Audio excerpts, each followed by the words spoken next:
بیرکاری پۆلی پێنجەمی بنەڕەتی کتێبی بیرکاری بۆ هەمووان بەرجەکەم لاپەڕا 125. ئامادەبوون بۆ تاقیکردنەوە.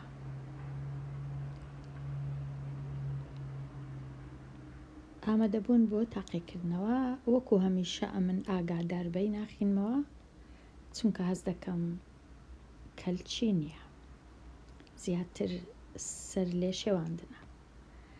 یەکسەر دەچمە لای وەڵامی ڕاست لە شیکاری پرسیاری 1 تا 10 هەڵبژێرە. پرسیاری ژمارە 1 شێوەی دەیی بۆ کەرتی 3 بەش لە 5 بەش کامەیە؟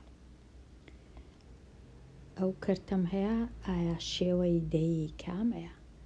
باشترین شت ئەوەیە سەیری ئەو هەڵبژاردانە نەکەم بەخۆم بچم ژمارەی دەیی ئەو کەرتەی بکەمە ژمارەی دەیی بێگومان ڕێگە زۆر زۆرە ئەمن لەو ڕێگەیانە ڕەنگە 2 هەڵبژێرم.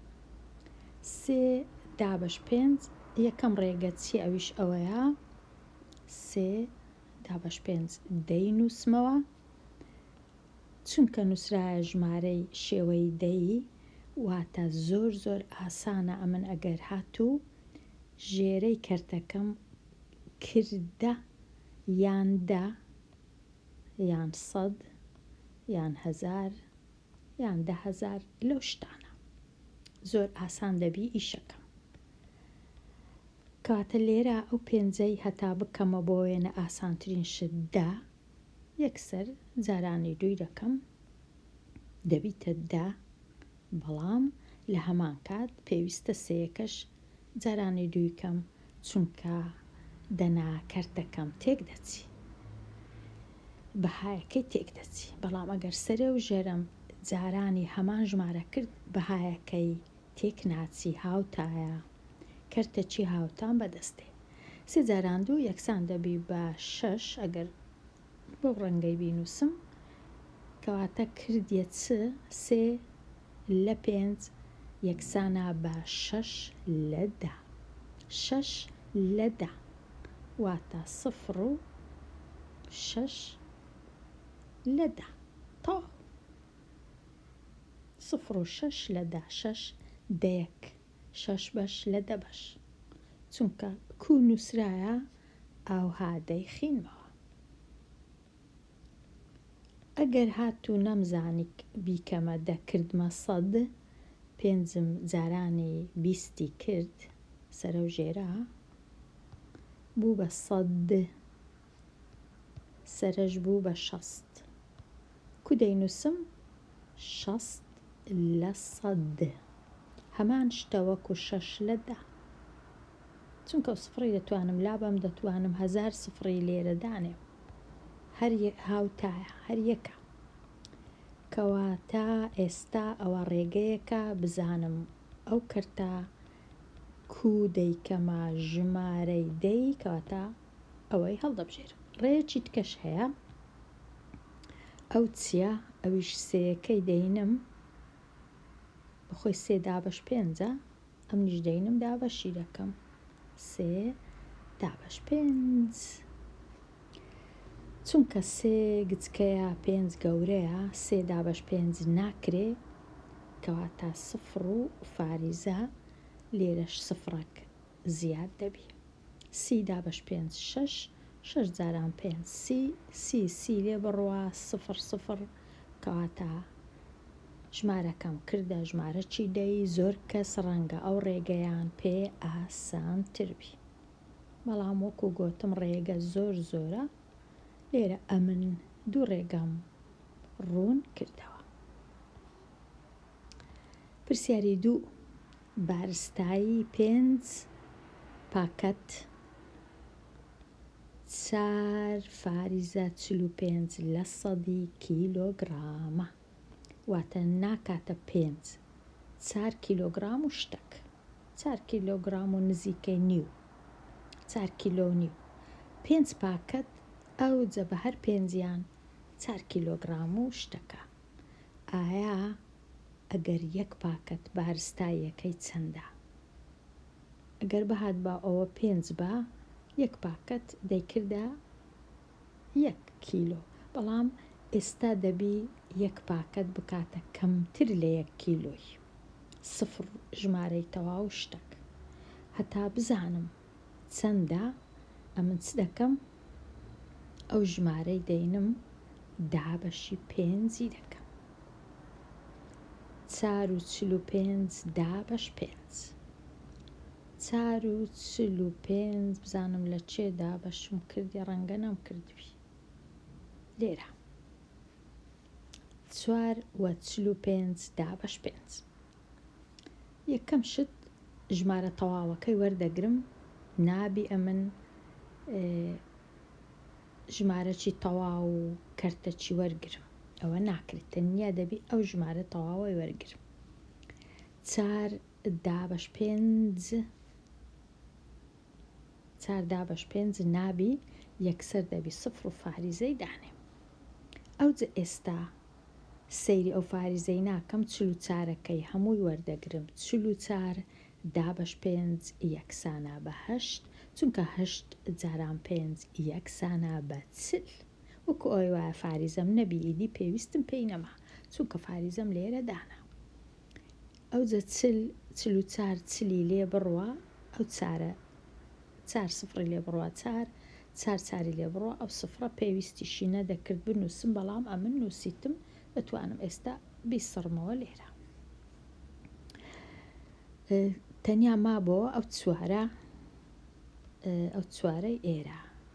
ئێستا ئەو 5 دێتە خوارەی لێرە دادەندرێ، ژمارەکە دەبیتە 45 10/5 یەکسانە بە 9، 9 جاران 5 یەکسانە بە 45 لێ بڕوە 0 هیچ نەماوە، کەواتە ئەنجامی دابەشەکە 0.89. باشترین شتوەیە ئەگەر هاتو هەڵم کردبی، چونکە ئەوەی ڕاستی بی، ئەو دابەشە ئاسان نییە. هەتا بتوانم ساغی کەمەوە باشترین شتوایە 0.89 بینم، جارانی 5 بکەم، بزانم 4.45 دەردەچی یان نا. هەتا چونکە ئاسان نییە، وەکو گۆتم دابەشکردن 0.89.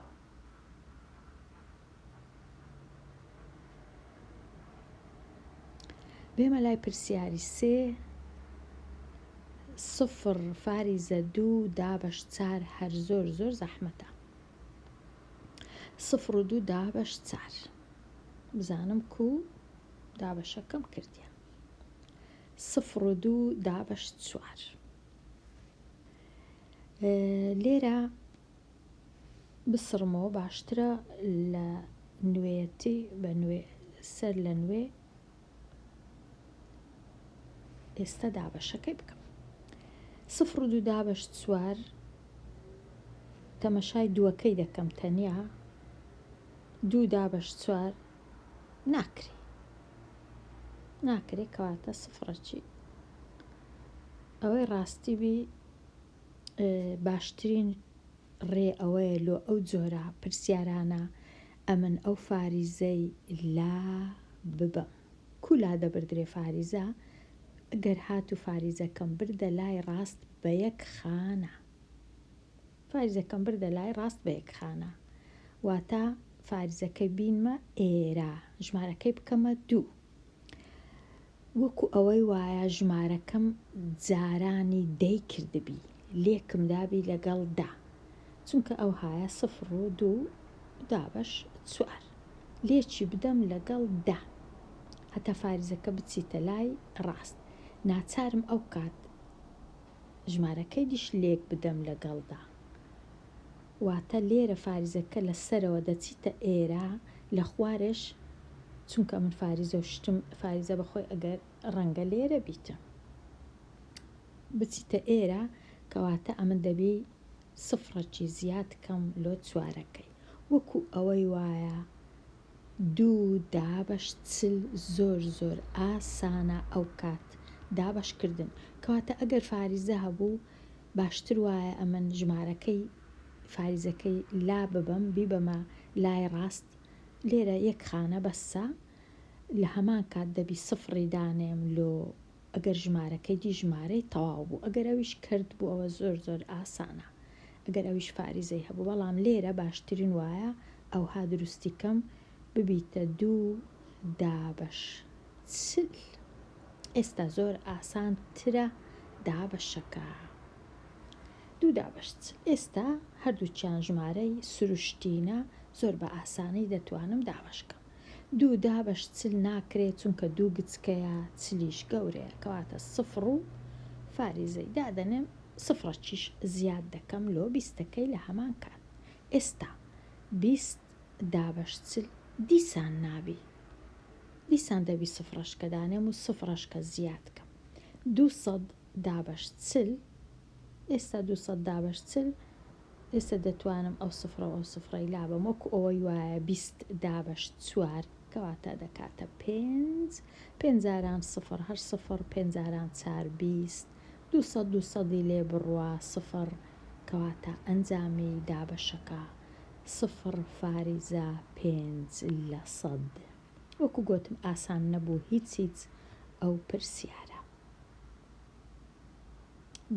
ڕاستە بەڵام باشترین شت ئەوەیە ئەو فاریزەیە نەمینێ. پرسیاری ژمارە 4 سەیران بای 3750 دینار سێوی کڕی ئەگەر نرخی 1 کیلۆگرام سێو 750 دینار بی ئایا چەند کیلۆگرام سێوی کڕیە؟ زۆر ئاسانە ئەوە پارەکەیە ئەوەش نرخی 1 کیلۆیە پارەکەی دابەشی نرخی 1 کیلۆی دەکەم دەردەچی چەند کیلۆ سێوی کڕیە سەیران 3750 دابەش دەکەم لەگەڵ 3750 دابەشی 750 دەکەم بەڵام چونکە سفرەک لێرە و سفرەک لێرە دەتوانم سفرەکان لابم یەک لێرە وەکو ئەوی وایە 375 دابەشی 75 بکەم 5 هەیە 575 کردێ دیسان 375 سفر ماوە کەواتە 5 کیلۆ سێوی کڕیا زۆر پرسیارەکی ئاسانە دەبوایەوە پرسیاری یەکەم بە چونکە پرسیاری سێم هەر زۆر زەحمەتە کەواتە 5 کیلۆگرامی کڕیە. پرسیاری 5 0.45 دابەش سفر فاریزە 0.3 0.45 دابەش سفر فاریزە 0.3 لێرە زۆر ئاسانە ئەگەر هاتوو دامناکە فاریزەکەی ناچارم لێرە فاریزەی لابم بی بە مەلای ڕاست بە 2 خانە لەبەر چ ناچارم چونکە هیچ کاتێک نابی ئەمن ئەو ژمارەی ژێرە یان ئەو ژمارەی کە پێی دەڵێن بەش دراو نابی هیچ کات فاریزەی لەگەڵبی باشترین شت ئەوەیە بەشکراویش فاریزەی نەبی بەڵام زۆر جار بەشکراو فاریزەی هەبی کێشە نیە بەڵام ئەو ژمارەیە لە ژێرەوە یان ئەو ژمارەی کە دابەشی دەکەین بە سەری بەشکراو هیچ کاتێک نابی فاریزەی هەبی دەبی هەمیشە ژمارەی سروشتی بی مەبەستم ژمارەک بی کە فاریزەی نەبی شەرتنی مەبەستم سروشتی ئەو ژمارەکی تەواوبی کەواتە ئەو فاریزەی دەبی بە 2 خانە ببەمە لای ڕاست ناچارم لێرەش بە 2 خانە بی بەمە لای ڕاست وەکو ئەوەی وایە سەرە و ژێرم جارانی سەدی کردبی کەواتە ئەو های لێدێ کە فاریزەکەی دەبەمە لای ڕاست بە 2 خانە ئەو کەرتە هەمان هاوتایە لەگەڵ ئەو کەرتە هەمان بەهای هەیە. ئێستا 45 زۆر بە ئاسانی دابەشی سێی دەکەم 4 دابەش سێ یەک دەمینێتەوە لە چارەکەی 15 دابەش سێ 5 کەواتە دەکاتە 15 زۆر ئاسانە بەڵام چونکە 15 نییە لێرە کەواتە جگە لەمانە شتە چیتکەیە بێجگە لەوانەوانە هیچیان 15 نێنە ئەوە ڕاستە. پرسیاری 6 هەواڵ ماوەی 0 فاریزە 9 دەیەک کیلۆمەتری بڕی بە 1 کاژێر بەڕاستی هەواڵ لەسرە خۆی دەڕوە. کەس هەیە 1 کیلۆمەتر کەمتر ببڕی بە 1 کاژێر، ئەوە ڕۆیشتنە و ڕۆیشتنە. چەند کاتی دەوێ بۆ بڕینی 0.45 کیلۆمەتر؟ چەند کاتی دەوێ؟ چونکە ئەو ماوەیە نیوەی ئەو ماوەیە، ئەم دەبی بزانم 45 نیوەی 90 دەبی بزانم ئەوە 90 کیلۆمەترە، کەواتە دەبی بزانم ماوەکە نیوەی ئەو ماوەیە، واتە 30 خولەک بەسە، 30 خولەکی بەسە، 30 خولەکیش دەکەن نیو کاژێر، ئەوەش نیو کاژێر، کەواتە ئەوە ڕاستە، نیو کاژێر، چونکە ئەو ماوەیە کەمترە لەو ماوەی ئەمە دەبی یەکسەر بزانم ئەوە هەڵەیە ئەوە هەڵەیە، کو نیو کیلۆمەتر بە 5 کاژێری دەبڕی، ئەوە چ ڕۆیشتنەکە نابی. هەندێک جار پرسیاری هەڵا زۆر زوو دیارە.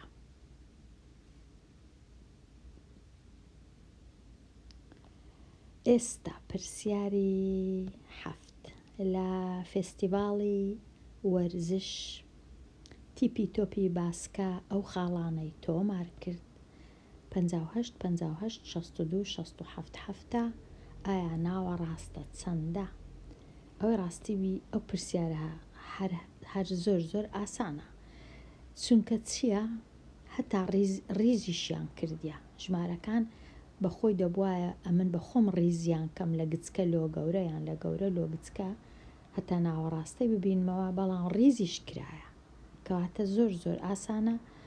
1 ژمارە لە لای ڕاست، 1 ژمارە لە لای چەپلا دەبم، دیسان 1 ژمارە لە لای ڕاست، 1 لە لای چەپ، ئەو ژمارەی لە ناوە ڕاستە مایکتەوە ناوەڕاستەیە، هەر زۆر ئاسانە. ئەو پرسیارە زۆر ئاسانە، لۆپۆلی 5 لۆپۆلی 4ش ئاسانە.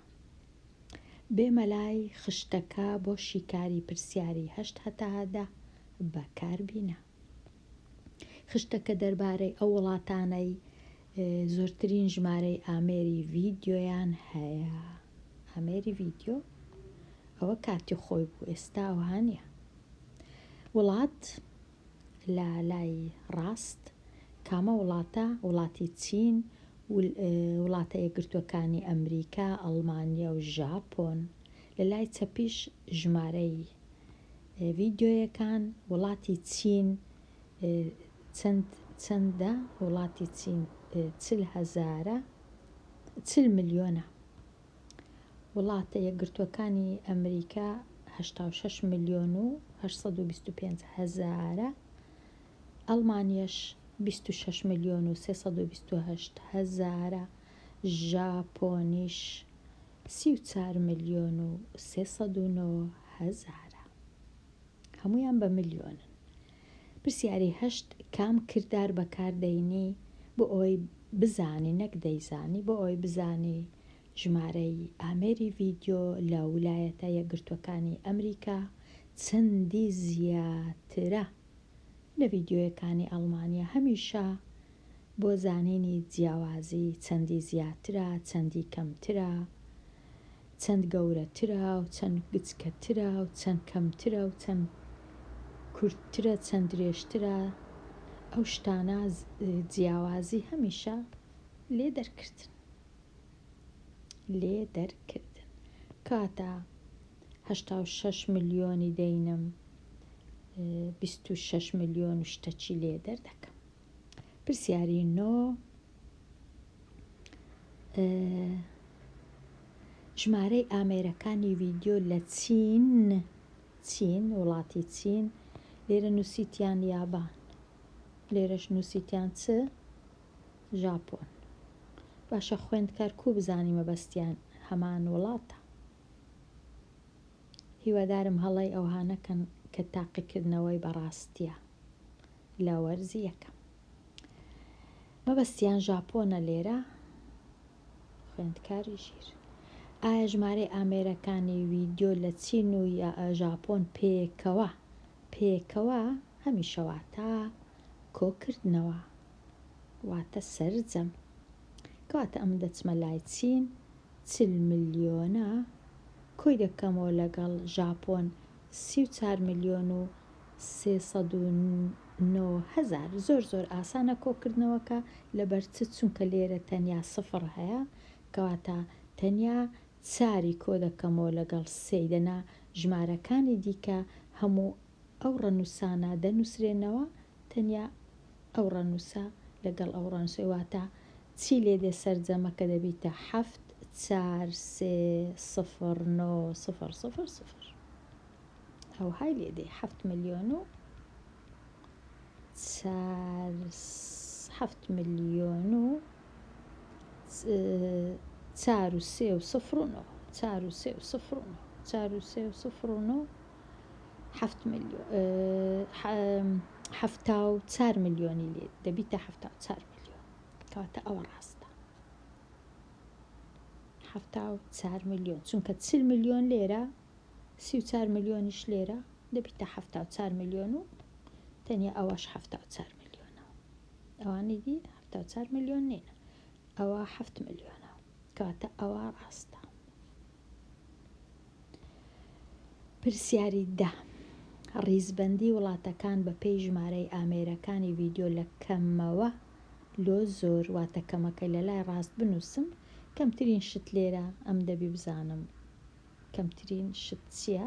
ئەڵمانیایە 26 ملیۆن ئەڵمانیا دەبی زوو بنووسرێ و ویلایەتە یەکگرتووەکانی ئەمریکاش 86 ملیۆن دەبی لە لای چەپ بنووسرێ یەکەچیان ئەو دووەکانی دیش لە ناوەندێ کامە ئەڵمانیا هەیە تەنیا یەک ئەڵمانیا هەیە دەبی هەر ئەوەش ڕاست بی کاتە ئەڵمانیا ژاپۆن چین ویلایەتە یەکگرتووەکان ئەوەی ڕاستی با دەبوایە دویان ئەڵمانیان هەبا لە پێشەوە لە لای ڕاست هەتا پرسیارەکە تۆزێک قڕوس بە بەڵام لێرە پرسیارەکە هەتا بڵێ ئاسانە چونکە تەنیا ئەوە ئەڵمانیایە ئەڵمانیا کەم دیت ئیدی پێویست ناکە ئەوانە هەر تەمەشاکە بەداخەوە دەبووە دوو ئەڵمانیا هەبا هەتا تۆزێک خوێندکار زیاتر بیر بکاتەوە و زیاتر ماندیبی بە پرسیارەکە و زیاتر ڕاهێنا بکە ئەوە ڕاستە.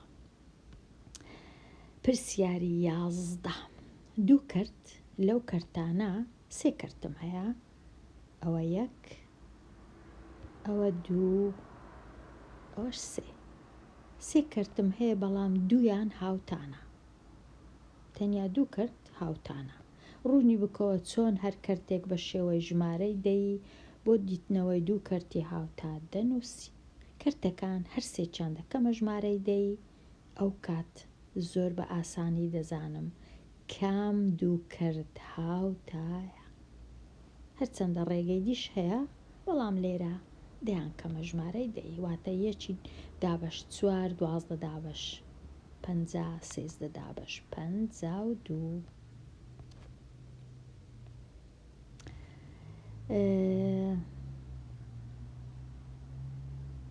یەک دابەش 4 دەکەم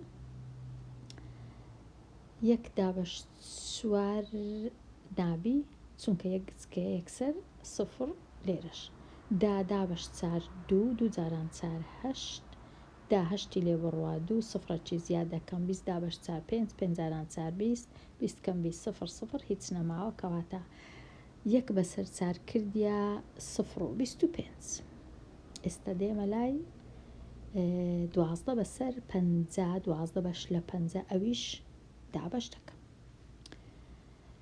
لە کاتی دابەش 12 دابەش 50 ناکرێت چونکە 12 گچکێ 50 گەورە یەکسەر 0 و فاریزەی دادەنێم ئەو سفرەکی زیاد دەکەم لۆ 12کەی دەبیتە 120 120 دابەش 50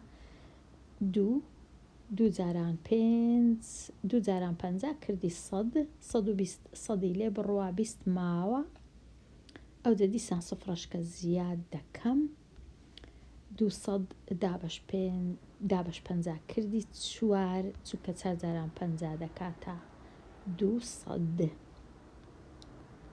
ئەو 200 لێ بڕوا 0 0 کەواتە یەکسەر زانیم کام دوو کەرتە هاوتانە ئەوە 24 نەبوو ببورن ئەوە 25 بکەواتە هاوتان نیە لەگەڵ ئەوەی ئێستا دەچمە لای کەرتەکەیدی 13 بەش 5 ئەو کەرتم چانە کردێ بەڵام لێرە دەتوانم چاچیکە 13 دابەشی 5 دەکەم 50 بوویان 52 وابزانم 52 13 دابەش 52 13 دابەش 52 13 دابەش 52 دیسان ناکرێت چونکە 13 گچکەیە 52 گەورەیە سفرێک زیاد دەکەم 130 دابەش 52 52 کەشم باش نەنووسیەوە بورن 52 130 دابەش 52 یەکسانە بە 2 دوو جاران 5 دوو جاران 2 4 دوو جاران 5 10 130 104 لێ بڕوا 10 4 لێ بڕوا 6 2 0 لێرە پێویست ناکە بەرز سفرەکی زیاد دەکەم 260 دابەش 52 یەکسانە بە 5 5 جاران 2 10 5 جاران 5 25 یەکیش 26 260 هیچ نەماوە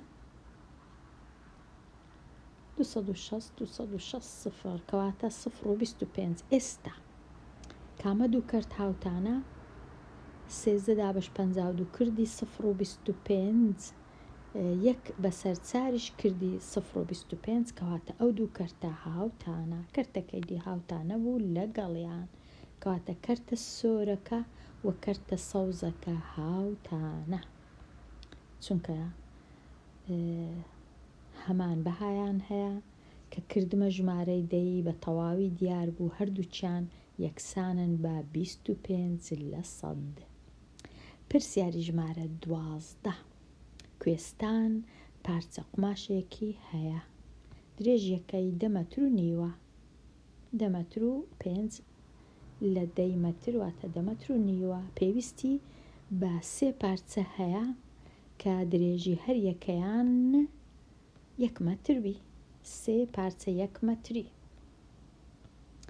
ویستی قماشەکەی کە ماوە پێویستی پێیە واتە 3 پارچەی بڕی لەو قماشەی 3 پارچەی بڕی کە هەر یەکەیان 1 مەتر بوو واتە 3 مەتر ڕۆیشت لەو 10 مەترایی ئێستا ئەوەی کە ماوە ویستی ئەوەی کە ماوە بیکاتە چەند پارچە کە درێژی هەر یەکەیان مەترێک و 25% مەتر بی مەترێک و 25 سانتیمە ئایا چەند پارچەی بەدەست دەکەوی کە درێژی هەر یەکەیان 1 و 25 بی ڕوونی بکەوە پێش هەموو شتێک ئەمن 10 مەترم هەبوو بزانم لە چێ ئەو پرسیارەم چاک کردیا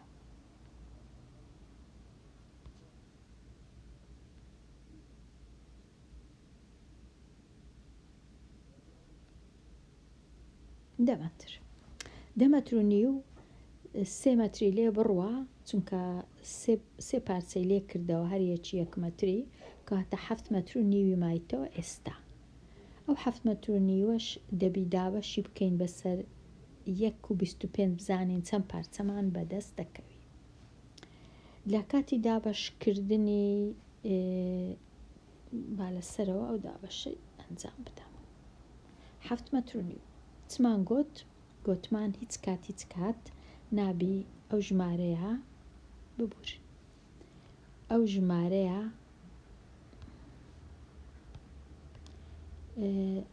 بەش دراو هیچ کات نابی فاریزەی لەگەڵبی کەواتە هەتا ئەو فاریزەی لابم ناچارم فاریزەکەی بە 2 خانە ببەمە لای ڕاست لێرەش دەبی فاریزەکەی بە 2 خانە ببەمە لای ڕاست ئەگەر خانەم نەبی ناچارم بخۆم خانەی دانێ هیچ کێشە نییە خانەی دادەنێ ژمارەکە چی لێدێ ئەو کات دەبیتە چ ئەو فاریزەی بە 2 خانە دێتە ئێرە ئەوەش بە 2 خانە دێتە ئێرە وەکو ئەوەی وایە ئەمن 750 هەبی دابەشی 125 بکەم هەر ئەوهایە هیچی دیکە نیە. 750 دابە 125 وەکو ئەوی وایە 750 بی دابە 625 بکەم. ئێستا 750 دابە 125 ئەم چونکە دابەشم کردێ پێشتر دەزانم دەکاشەش هیچ کێشەنی ئەگەر نەمزانی بنووسە 5 بنووسە 7 پاشان دەزانی کە هەڵەیە بیگۆڕە.